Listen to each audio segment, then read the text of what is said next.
నువ్వే చైర్మన్, మరి ఇక వాడేం అందుకే మనం అనేది ఏంటంటే ఒకటి మనం అందరం కూడా ఒకటి గమనించుకోవాలి. మన గురించి ఆలోచించినప్పుడు అతను ఎవరైనా కాదు వాడు సీఎం గాని పిఎం గాని ఎవరన్నా కానీ దమ్ము మన దగ్గర ఉంది అన్నప్పుడు మనం మాట్లాడే హక్కు ఉంది.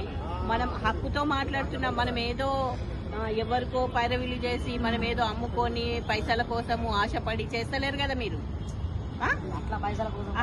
చేస్తలేరు కదా. చెయ్యనప్పుడు మరి మనం ఏం చేయాలి? ఆ పరిస్థితి తీసుకురావాలి.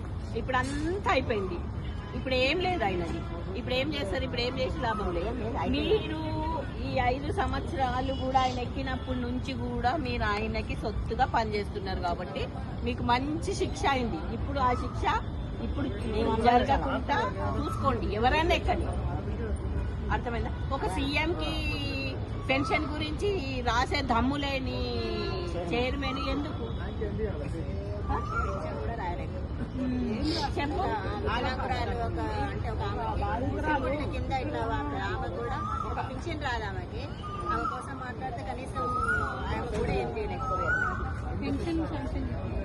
ఎవరికైనా ఏం చేసిందంటే మభ్య పెట్టింది.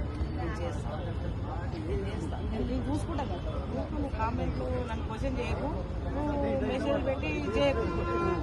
నన్ను గ్రూప్ లో చైర్మన్ అడ్మిన్ ఉంటాడు. ఎవడన్నా అన్ని గ్రూప్ లో అడ్మిన్ ఉంటాడు. చైర్మన్ అనే పర్సన్ అడ్మిన్ సబ్జెక్ట్ రావద్దు. అసలు ఏదైనా వస్తే డైరెక్ట్ వచ్చి అడిగేటప్పుడు ఎవరో